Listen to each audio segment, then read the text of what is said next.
I now give the floor to Mr. Volker Türk.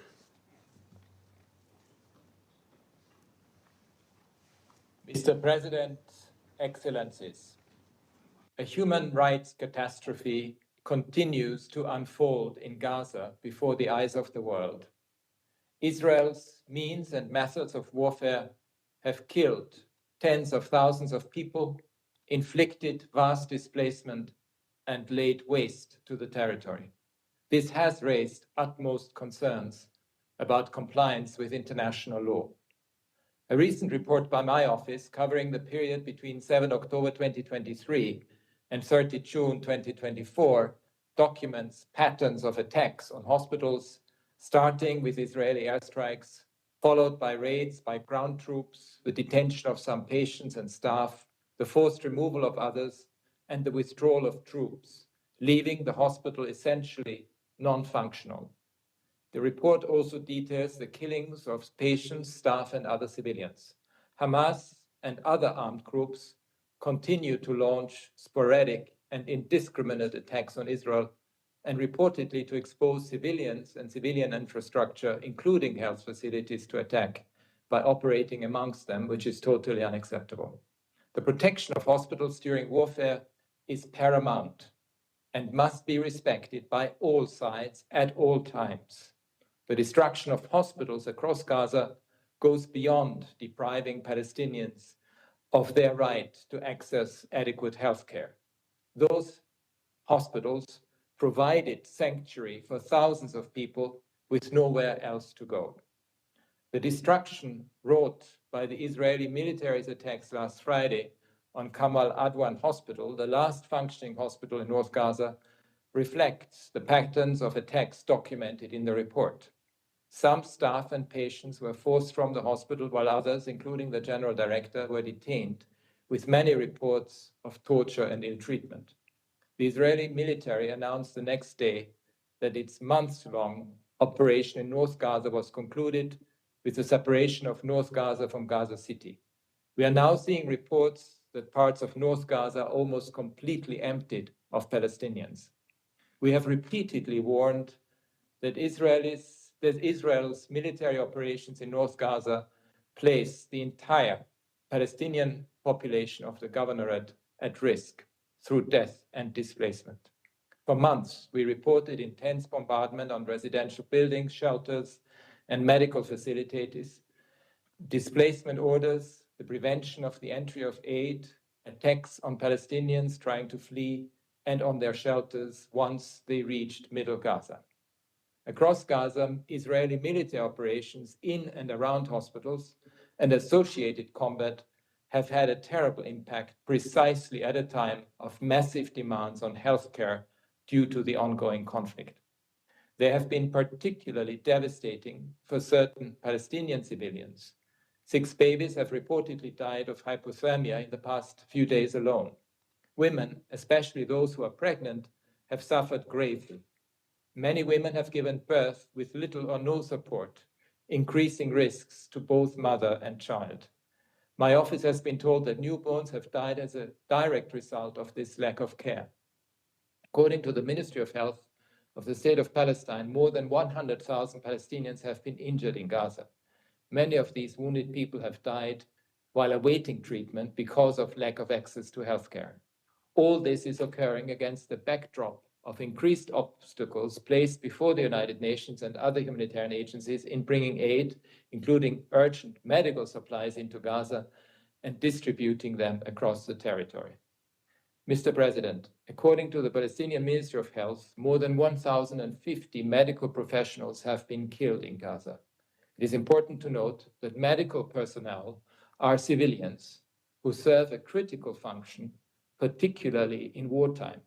They enjoy special protections under international law.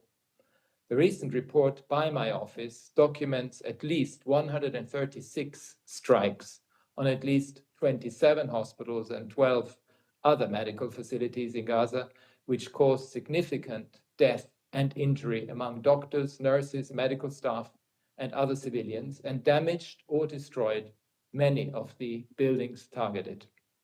In the exceptional circumstances when medical personnel, ambulances, and hospitals lose their special protection and are considered military objectives, attacks on them must still comply with the fundamental principles of distinction, proportionality, and precautions in attack.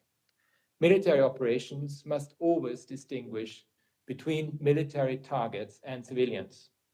The use of heavy weapons against hospitals is difficult to reconcile with that principle.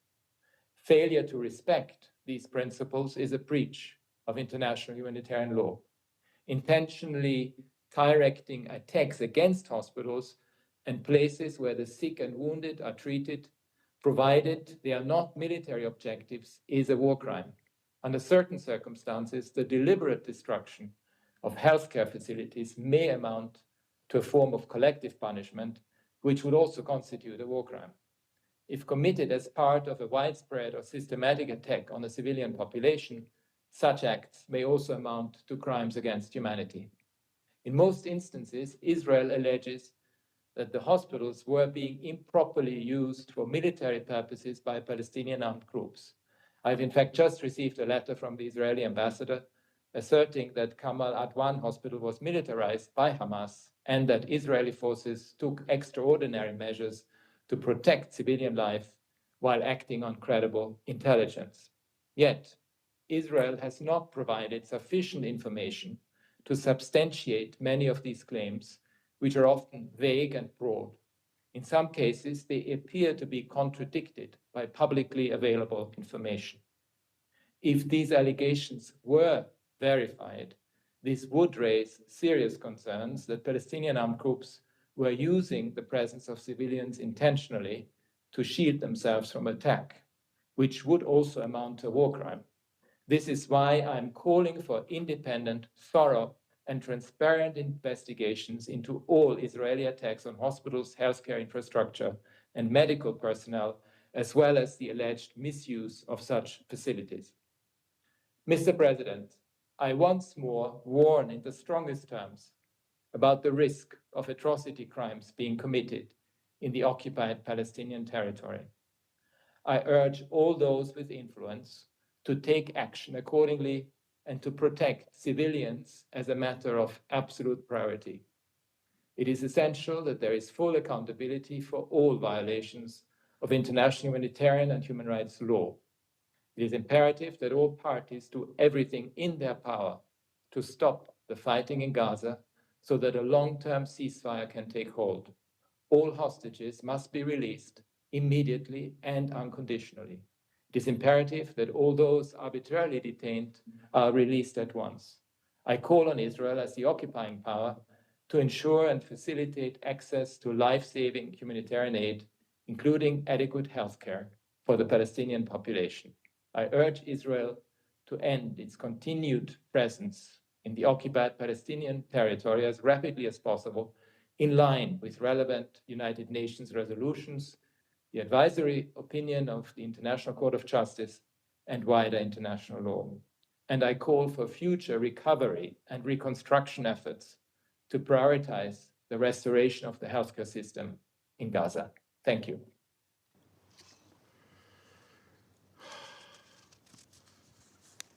I thank Mr. Turk for his briefing.